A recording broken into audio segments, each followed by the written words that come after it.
How's it going, everyone? Welcome back to Boylai Hobby Time. This week I'm making a new train layout, and it's a tiny one. I bought these things right here for a smooth running train with a nice small turn radius. The problem I had with my previous train is that it didn't take turns as tightly as I'd like it to, so my track length was severely limited. This setup is kind of a test to see how tight I can realistically go when I try my next big layout. I've been talking to Steve from Steve's Trains, and he's been extremely helpful, as has the employee at the train store that I visit here in Denver, who suggested what might be the secret weapon I've been looking for. The secret weapon! Which is a streetcar chassis, which has trucks that pivot on both the front and the back, meaning it can take turns much sharper than your average 262 or 280 locomotive at the same scale. And if you're wondering what those numbers mean, it's the area code for the phone number. No, I'm just kidding, it's the layout of the wheels. Once I knew the train was working properly, the next step was to shave down some pink XPS foam to the size of my arch-shaped canvas. After it had been snapped down to the right width, I cut it to the right length as well using my utility knife. And the next step was to trace out the shape of the canvas onto the foam, and then use my hot wire table to cut out 3 layers of arch-shaped foam. Once I had all 3 layers cut out, I was thinking of pivoting and doing a life-sized skibidi toilet diorama, because I just know how much you all loved the first one. And in case you didn't pick up on it, that was a joke, as was that video. Before shaping the foam any further, I made sure I had the outline of my track so as not to cut off more than I should. I then broke out my handheld hot wire and I shaped the foam layers into the rough shape of a cliff that will line the front of this diorama.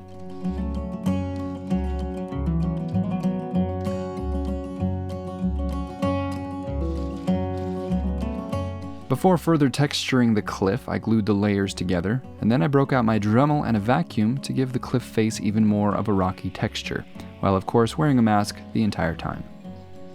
After the dremeling was complete, I cleaned up all the extra dust, and then I toasted the surface of the cliff very lightly with a butane torch, and then I added a nice hint of texture with a wire brush as well. I double-checked the track to make sure we were still good, and then I began strategizing and planning out the rest of the rocks that will sit above the base. To make this thing a little lighter and easier to work with, I'll be using styrofoam rather than XPS for the rest of the build. I cut some sheets down to a more workable size, then I carved a route for the train track to travel through a small tunnel at the back. The subtle recurring theme of this diorama so far has been arches, and because this offcut was a nice arch, I decided to use it as an arch. I had to do a little bit of shaving and shaping to get it to look more like a rock arch rather than a styrofoam arch, but that was easy enough to do using a Utah license plate as my reference guide. I cleaned up all of my excess foam bits that were scattered across my table before making the other side of the arch. This one is the side attached to the hillside. I found a nice big offcut, which I shaped down into a more organic looking interior wall, and then I shaped the rest of the landscape around it using the hot wire. The idea here is for this to be an iconic landmark and location in the lore of the Wild Imaginary West. In Universe, there are going to be a lot of real place names, but also a bunch of originals, giving us the ability to have a lot of fun with the geography of the Wild West and not be too stuck to reality. I test fit the track yet again, and in order to be able to tack it down later, I drilled out all the designated spots on the underside. I also drilled a nice big hole to be able to run the power cord from the controller to the track through the bottom of the base. After some final touches with the butane torch, I glued everything together, starting with the base and the canvas. And this is a canvas, not a gesso board, which means that there is soft fabric across the middle. But that is not a problem because the fabric holds tightly to the foam, which gives it rigidity, and the stretcher around the outside provides all the support that the rest of the thing needs. So it's nice and firm, it's not going anywhere. After the rest of the pieces of the landscape were all glued together using foam-safe superglue, it was time to whip out some Sculptamold. I threw on some gloves first because this will get a little bit messy. Sculptamold usually takes 24 hours to dry fully, but it becomes firm very quickly, so it's best to work in small sections rather than try and mix up everything you need all at once. I used the Sculptamold to fill all the gaps and give rocky texture to the areas that still looked like foam, and then I covered the rest of it with plaster, paint, and Mod Podge off camera. I then left that to dry, and I broke out my isopropyl alcohol and watered down white glue, because it was time to add some pebbles, sand, and rocks. I used a tacky or scenic glue to hold the large rocks in place, then I set down my track to use as a stencil. I carefully sprinkled all of my pebbles and sand around the track, and then gently removed it like I was playing a game of Operation, which I don't remember being very good at when I played it probably 20 years ago. I then gently misted the sand with isopropyl alcohol till it was nice and thoroughly wet, and then I applied my watered down white glue. Had I not done the IPA first, the sand would have beat it up and ruined my nice clean track lines. While that dries, let's shift our attention to the train. Like I mentioned, I'll be using a blank chassis instead of a finished locomotive, but because of that, it's just basically a soul without a body, so I sculpted one. I modeled it after a narrow gauge locomotive, which is fitting because this is way too big for an N-scale track. It looks a little bit goofy, but I like it. And speaking of goofy, I also made these little minecart boxes as well. In addition to the blank chassis, I bought 4 blank log trucks, which should be the perfect base for these buckets.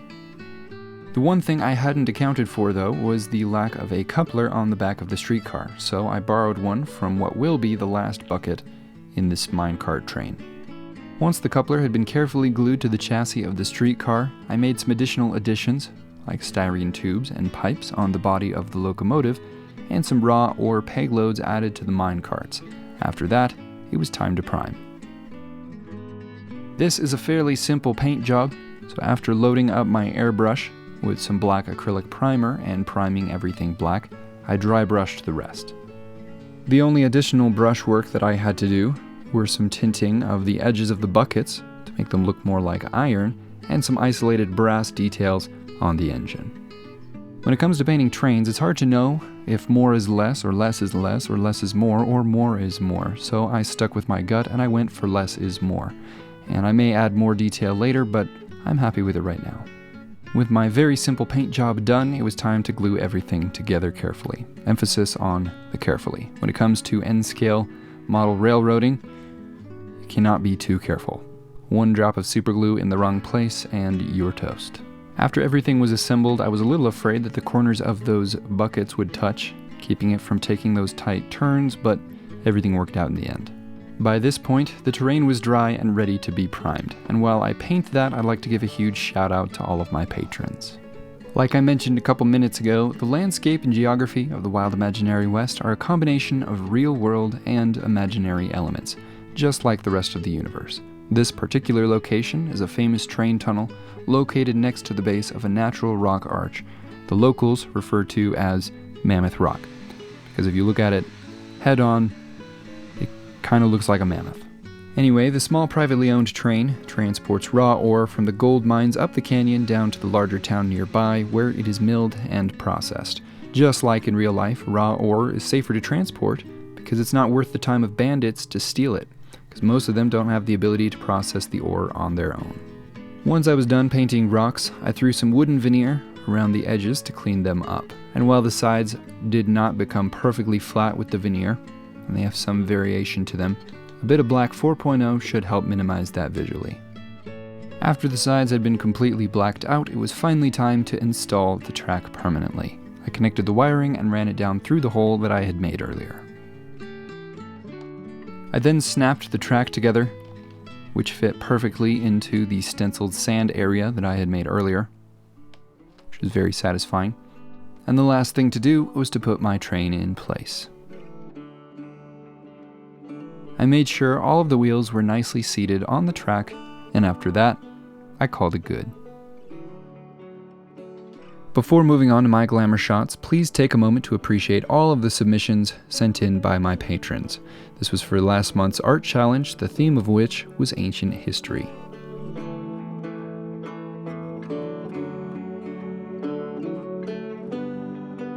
Thank you to all of the patrons who participated in last month's art challenge.